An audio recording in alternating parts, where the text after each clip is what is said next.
Everyone, my name is भूमिका चौहान। आज के इस वीडियो में तुरंत मैं आप सभी बच्चों को बताने वाली हूं कि कैसे आप एग्जाम में पंक्चुएशन वाले सवालों को टैकल करेंगे। इस तरीके का कुछ सवाल आपको एग्जाम में पूछा जाता है, या फिर अगर आप देखोगे, मैं आपको दिखाती हूं, कुछ इस तरीके का सवाल आपको एग्जाम में पूछा जाता है। कैसे हम इन टाइप के क्वेश्चंस को देख सकते हैं, एग्जाम में टैकल कर सकते हैं। 2 मिनट लगेंगे हमें सॉल्व करने के लिए और 2 नंबर हमारी जेब में होंगे। आइए स्टार्ट करते हैं। कुछ बेसिक रूल्स जो है, जो पंक्चुएशन मार्क्स है, वो मैं आपको बता देती हूं। सबसे पहले होता है हमारा फुल स्टॉप, जो किया जाता है कि एक सेंटेंस के एंड में हम इसको यूज करते हैं। एक कंप्लीट सेंटेंस जो होता है उसके एंड में, जैसे the cat is sleeping, I enjoy reading books, ये सिंपल सेंटेंसेस हैं, ठीक है ना, यहां पर यूज हो जाता है। आप इंपैरेटिव सेंटेंसेस में भी देखोगे कि इनका इस्तेमाल काफी होता है। उसके बाद है कॉमा। कॉमा क्या है? बहुत सारे आइटम्स हैं, ठीक है, 3-4 आइटम्स हैं, एक साथ बताने हैं आपको, तो कोई 3-4 लोग हैं, है ना, तो लिस्ट ऑफ आइटम्स, ठीक है, वहां पर यूज हो सकता है। कंजंक्शंस एंड और बट जैसे कंजंक्शन से पहले यूज हो सकता है।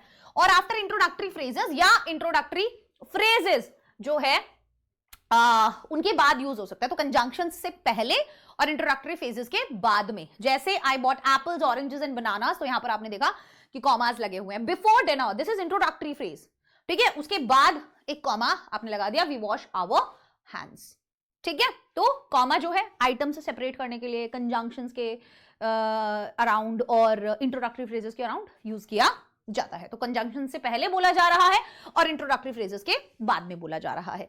After that question mark. आप सब बच्चे जानते हैं 2 तरीके के इंटेरोगेटिव सेंटेंस होते हैं। एक होता है हमारा येस और नो टाइप वाला, एक होता है हमारा WH वर्ड वाला। दोनों के ही आगे आप क्वेश्चन मार्क लगाते हैं, ठीक है। तो व्हाट टाइम इज इट, ये WH वर्ड वाला हो गया। डू यू लाइक आइसक्रीम, ये येस और नो टाइप वाला हो गया जो हेल्पिंग वर्ब से शुरू हो रहा है। इनके बाद आप हमेशा क्वेश्चन मार्क लगाएंगे। Exclamatory mark used to show strong feelings और एक्साइटमेंट। बहुत स्ट्रॉन्ग फीलिंग्स और स्ट्रॉन्ग एक्साइटमेंट दिखाने के लिए हम यूज करते हैं एक्सक्लेमेटरी मार्क, जैसे wow that was amazing, help, I need assistance, वैसे। उसके बाद है कोटेशन मार्क। किसी के भी द्वारा कही गई बात के जो एग्जैक्ट वर्ड्स में लिखना होता है, जैसे डायरेक्ट स्पीच में हम लिखते हैं, तब हम इसे यूज करते हैं। ध्यान रखना, यहां से सवाल आता है बेटा, ठीक है। She said I love reading, she said comma, inverted commas के अंदर आई लव रीडिंग, ठीक है ना। कैन यू कम हियर, क्या आप इधर आ सकते हैं, इन्वर्टेड कॉमास के अंदर उसने डाला इसको कॉमा, ही आस्क्ड। तो यहां पर जो ही आस्क्ड आएगा ना, फिर तो ये स्मॉल में आएगा, ध्यान रखना इस बात का, ठीक है ना। ऐसा सवाल आया है एग्जाम में। उसके बाद है एपोस्ट्रोफ, पोजेशन या कॉन्ट्रैक्शन के लिए, कोई भी चीज किसकी है, ठीक है, जैसे दैट इज साराज बुक, तो सारा एपोस्ट्रोफ है, ये सारा की किताब है। या it is a sunny day, है ना, तो इट इज को इट्स कर दिया गया एपोस्ट्रोफ की मदद से। Colon used to introduce a list और एक्सप्लेनेशन, जैसे you need a pencil, paper and a ruler, तो ये एक लिस्ट दिखाने के लिए। She has one goal to become a doctor, उसका एक ही गोल है, फिर उसका आपने एक्सप्लेन किया, एक डॉक्टर बनना। उसके बाद है semicolon, used to connect 2 related independent clause, 2 related independent clause को कनेक्ट करने के लिए, जैसे I like pizza, my brother prefers pasta. The sun is shining, it is a perfect day, ठीक है। ये इतना ज्यादा पूछा नहीं जाता है। कैपिटल लेटर्स बहुत इंपॉर्टेंट है, ध्यान रखिएगा। Capitalize the first word of a sentence, sentence का पहला वर्ड हमेशा कैपिटल होगा। प्रॉपर नाउन्स जो हैं वो हमेशा कैपिटल होंगे, एंड टाइटल्स जो हैं वो हमेशा कैपिटल होंगे, ध्यान रखिएगा इस बात का। बच्चे अक्सर गलतियां कर देते हैं, है ना, लंबे सेंटेंसेस के अंदर ये वाली।